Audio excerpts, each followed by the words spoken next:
In 1958, a British company built a 4x4 with independent suspension on all four wheels, while Land Rover was still bolting axles to leaf springs like it was 1948. It rode smoother, it cornered better.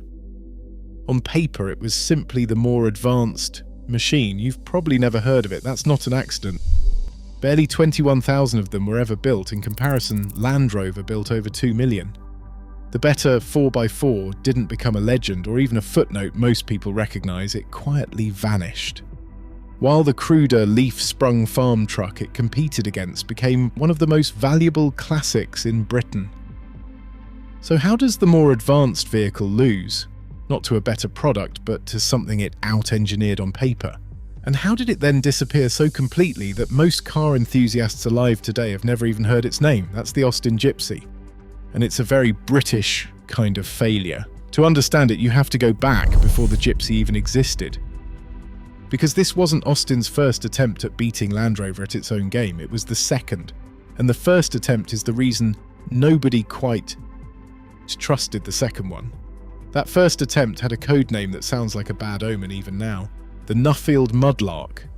It became the Austin Champ, a military four-wheel drive built to a British Army specification in the years right after the war. On a spec sheet, it was extraordinary.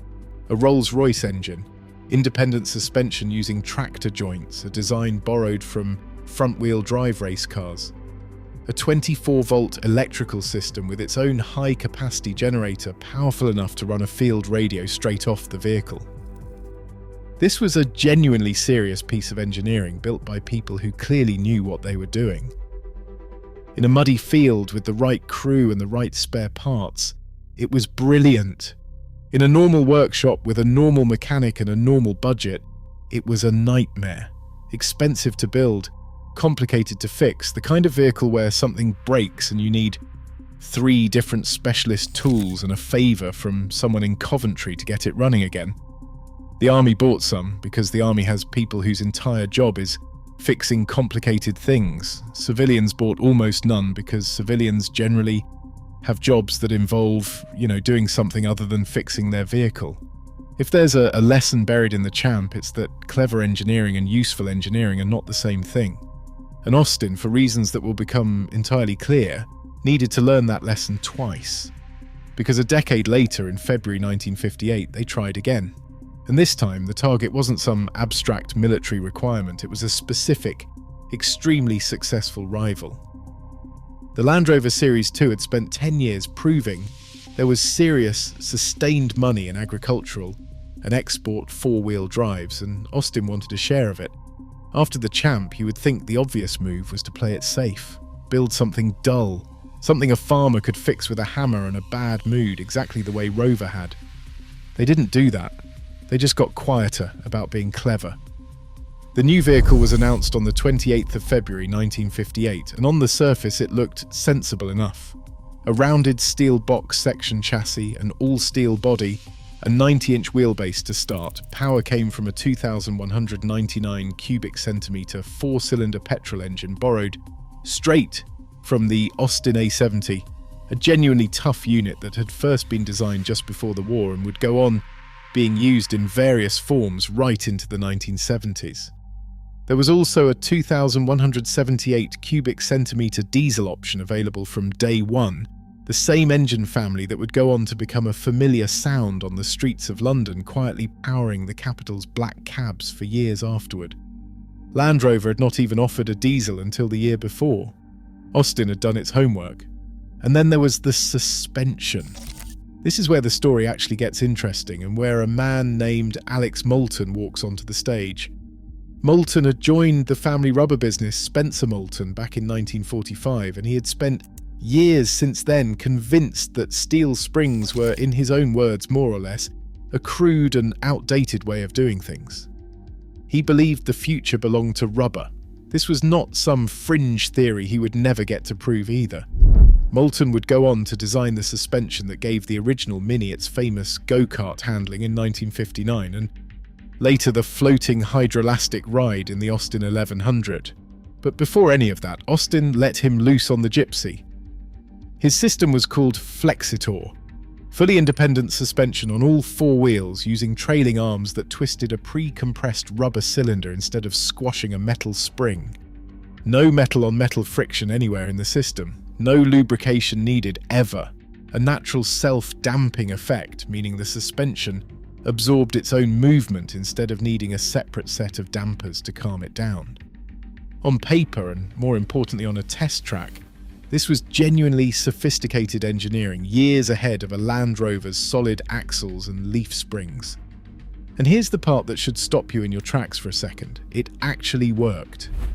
In March 1958, a road tester took a Gypsy out onto the FVRDE suspension course and the notoriously brutal Bagshot Heath rough track. The exact kind of terrain designed to break a vehicle's spirit as quickly as possible. His verdict, printed in Commercial Motor magazine, called the Flexitor system one of the finest suspension systems ever designed for this class of work, with the possible exception of some expensive and specialized layouts designed for a specific purpose.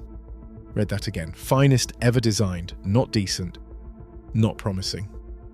That's about as good a review as a suspension system could hope for in 1958 from a publication that had absolutely no reason to be kind about it. There was one small quirk buried in the same test, the sort of thing that's funny with hindsight, even if it wasn't really a problem at the time.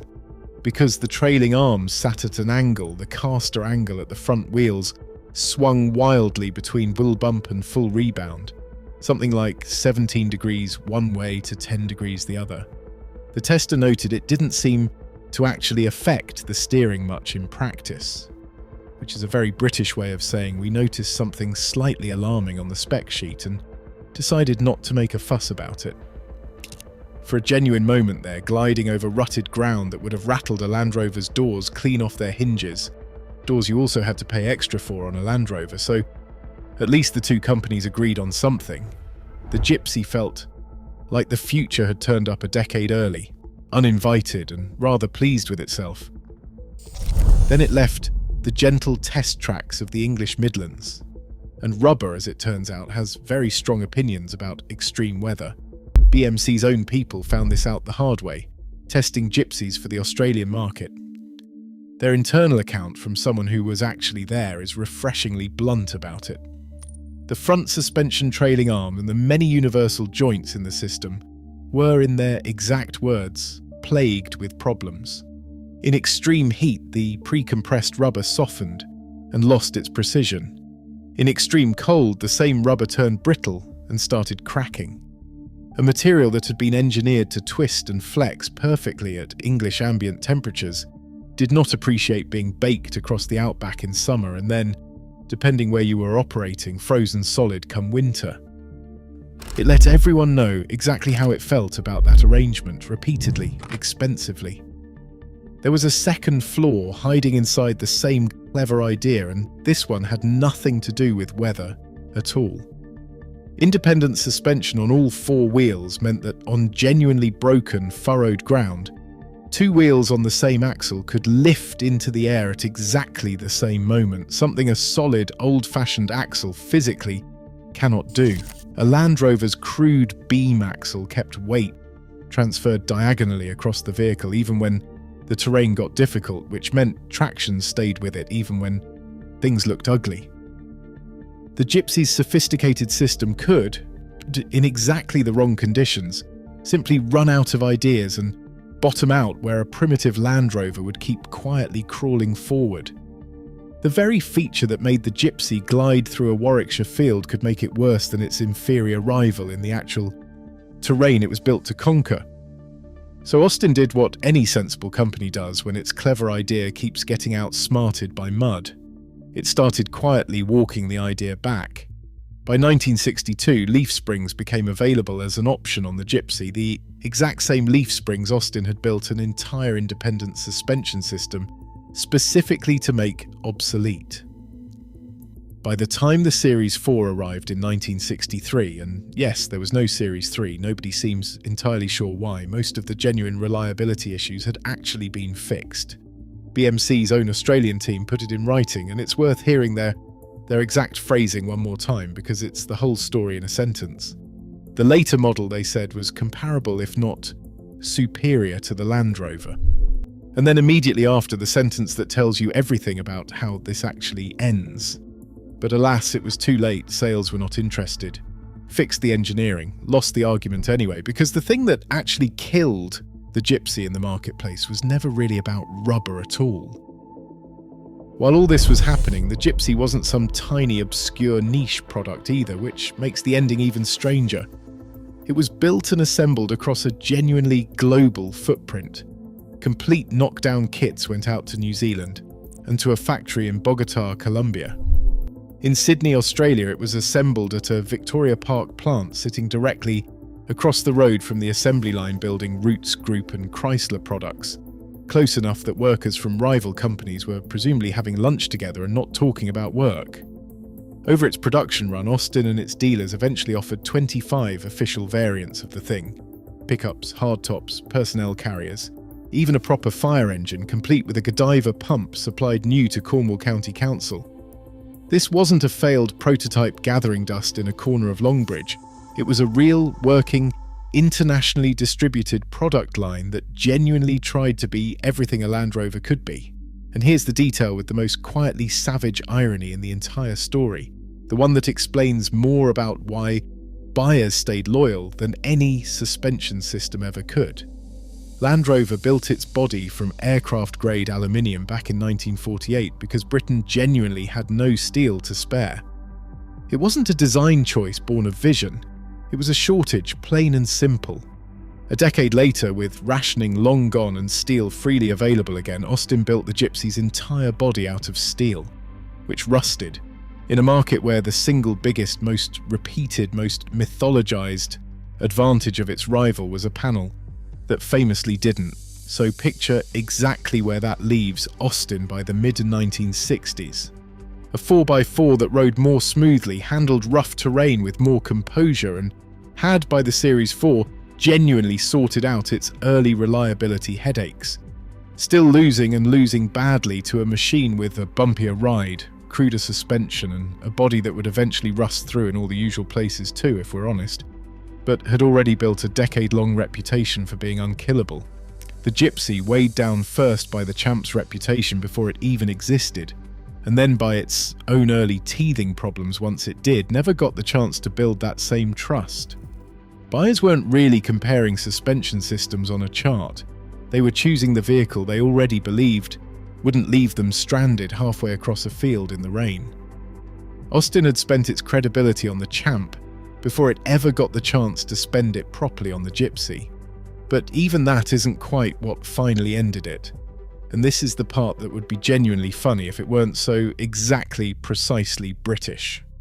In 1968, the British Motor Corporation merged with Leyland Motor Corporation, the parent company of Rover and therefore of Land Rover, to form British Leyland. Overnight, on paper, in a boardroom somewhere, the company that built the Gypsy and the company that built its rival became the exact same company. You can probably guess what happened next because you already know how this sort of thing tends to go in any organisation, in any country, in any decade. British Leyland now owned the dominant, world-famous, genuinely profitable off-roader, and a smaller Rust Prone also ran competing with it for the same factory space, the same dealer networks, and the same customers. There was never going to be a vote on which one survived that meeting. Production of the Austin Gypsy stopped in 1968 after roughly 21,200 had ever been built. Not because the Australian outback finally broke the rubber for good. Not because a single customer somewhere finally lost patience and switched brands. Because a boardroom looked at its own balance sheet and decided one off-roader in the group was one too many and it was never going to be the famous one that got cut. The Gypsy wasn't ultimately out-engineered by the Land Rover, it was outvoted by its own parent company. In a fight it had, by 1968, very nearly already won on merit. It isn't the survival story. It never got the 70 years, the deserts, the royal expeditions, the reputation that quietly outlives the product itself. It got 10 years, one honest internal memo admitting it had finally become the better vehicle, and a corporate merger that made the entire argument irrelevant overnight. The Flexitor suspension that BMC's own engineers eventually admitted was comparable, if not superior, to the Land Rovers now survives mostly in a handful of dedicated enthusiast garages, scattered across a few thousand surviving vehicles worldwide, plenty of them quietly fitted with the leaf springs Austin added once it stopped believing in its own good idea. Somewhere out there is a small, stubborn community of gypsy owners who will tell you, at considerable length and with real conviction, that they've been driving the better British 4x4 all along. Based on everything we've just gone through, it's genuinely difficult to tell them they're wrong. There's a version of this story where the Gypsy becomes the legend and the Land Rover becomes the footnote everyone half remembers. The engineering got there in the end, and the numbers back that up. What was missing wasn't ability. It was the decade of trust the Land Rover had already banked before the Gypsy even existed, and a parent company willing to bet on the underdog instead of quietly filing it away the moment it became inconvenient on a spreadsheet. 21,000 built, almost all of them gone now, not because it broke, because nobody upstairs needed it to survive. If you have ever owned, restored, or personally fought a Flexitor suspension unit at 2 a.m. with cold hands and fewer words than you started with, tell me about it in the comments. I want to know if BMC's own engineers were right, or if the rubber really was as temperamental as Australia found out the hard way. And if you want more of these, the British vehicles that were good enough to win and somehow still did not, subscribe. There is already another one on the way.